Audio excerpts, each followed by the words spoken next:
श्री स्वामी समर्थ. ओम नमो भगवते वासुदेवाय. अधिक मासात आपण ज्या काही अनेक सेवा करतो त्यातलीच एक सेवा आज मी तुम्हाला सांगणार आहे. अत्यंत प्रभावी पण साधी, सोपी, अगदी फार कठीण नियम नसलेली ही सेवा प्रत्येकाने करून आणि अनुभव घ्यायची अशी ही सेवा आहे.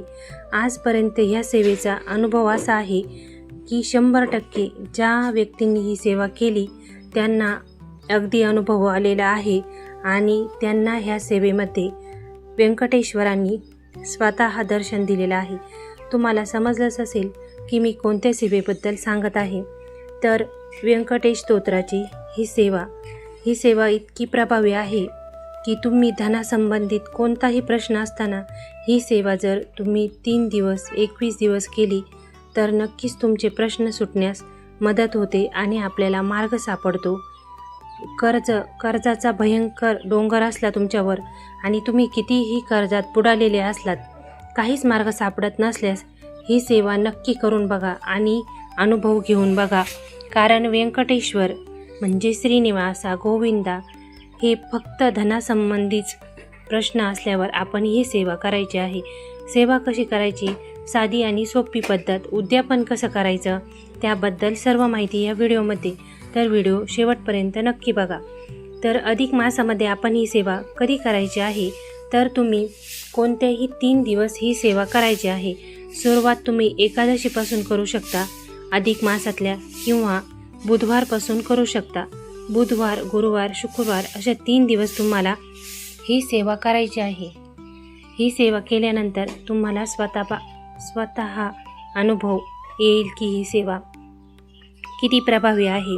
सेवा करताना मान्यता आहे की व्यंकटेश्वर भगवान आपल्याला कोणत्या ना कोणत्या रूपात दर्शन नक्कीच देतात.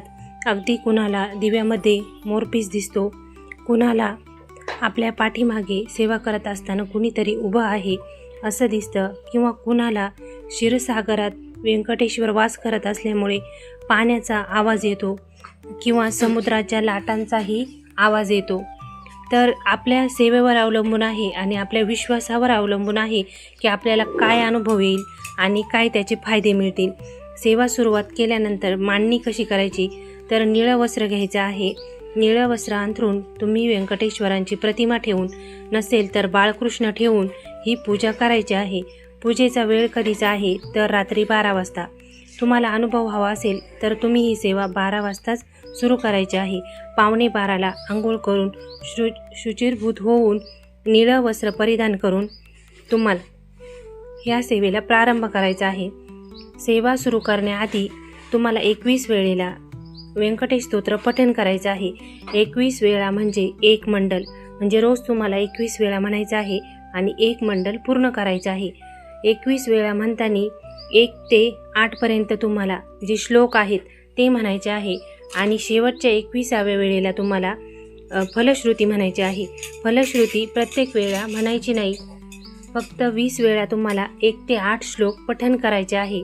ही सेवा करण्याआधी तुम्हाला जर असं वाटत असेल की आपल्या घरामध्ये नकारात्मक ऊर्जा आहे किंवा आपल्याला कंटाळा येतो, आळस येतो, जांभळी, शिंक, सेवा करण्याच्या आधी ह्या गोष्टी जर तुमच्याबरोबर होत असल्या तर तुम्ही ती सेवा करायच्या आधी काही सेवा करायच्या आहे.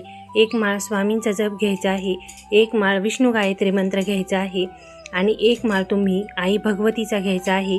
पिवळी मोहरी हातात घेऊन तुम्ही ओम ऐं ह्रीं क्लीं चामुंडाय विच्चे या मंत्राचा जप करायचा आणि ही मोहरी तुम्हाला आपल्या घराच्या ज्या काही देवघरात तुम्ही पठण करणार आहात तिथे 4ही कोपऱ्यांना ही मोहरी टाकायची आहे.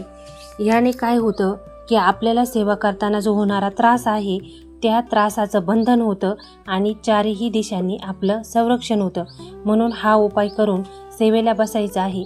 ज्यांना काही त्रास होत नाही किंवा ज्यांना आपल्या घरामध्ये तसे एनर्जी किंवा वाईट गोष्टी वाटत नाही त्यांनी फक्त विष्णू गायत्री मंत्र म्हणून सेवेला सुरुवात केली, स्वामी महाराजांची 1 माळ घेतली तरीही चालतं.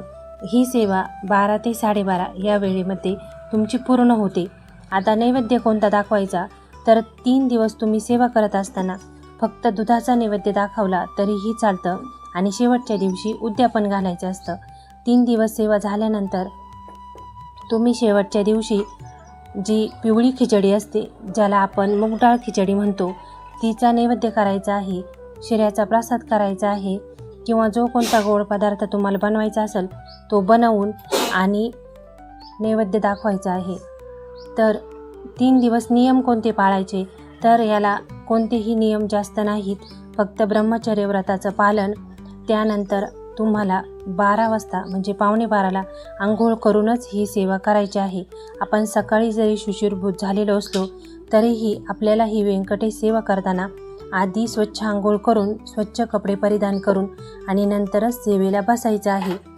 आता उद्यापन झाल्यानंतर तुम्ही जर सेवेमध्ये कलश मांडलेला असेल किंवा नारळाचा कलश भरून ठेवलेला असेल तर त्या कलशाचं काय करायचं, नारळाचा प्रसाद बनवायचा आणि ते पाणी तुम्ही तुळशी व्यतिरिक्त इतर कोणत्याही झाडाला अर्पण करायचं आहे. ही व्यंकटेश्वर स्तोत्र सेवा इतकी प्रभावी आहे की आत्तापर्यंत प्रत्येक व्यक्तीने ही सेवा केल्यानंतर काही ना काही अनुभव नक्की आलेला आहे. व्यंकटेश्वरांनी त्यांना प्रत्यक्ष दर्शन दिलेलं आहे आणि आपल्या पैशासंबंधीच्या ज्या काही प्रश्न आहेत ना ते नक्कीच सुटलेले आहेत किंवा मार्ग तरी त्या व्यक्तींना सापडलेले आहे. तेव्हा तुम्ही ही अधिक मासामध्ये ही सेवा नक्की करून बघा. सेवा फार मोठी नाही, अगदी आपण अधिक मासामध्ये अनेक सेवा करत आहोत.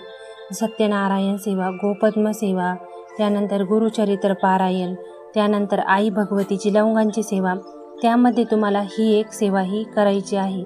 सेवा अत्यंत प्रभावी आहे, साधी आणि सोपी आहे, कोणालाही जमेल अशी आहे.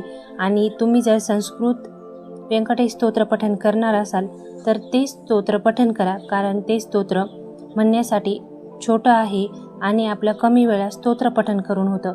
मराठी जे स्तोत्र आहे त्या स्तोत्राला कमीत कमी 21 वेळा म्हणायला आपल्याला 1.5 ते 2 तास लागतात. तसं संस्कृतमधलं जे स्तोत्र आहे व्यंकटेश, त्याला आपल्याला अर्धा तासात आपलं 21 वेळा पठण करून होतं.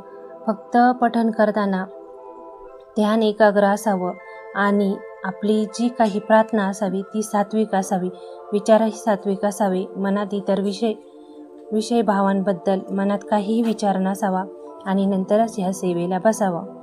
आता सगळ्यात शेवटचा प्रश्न असा असतो काहींचा की रात्री 12ला जमणार नाही किंवा काहींना नाही जमत रात्री 12 वाजता ही सेवा करायला.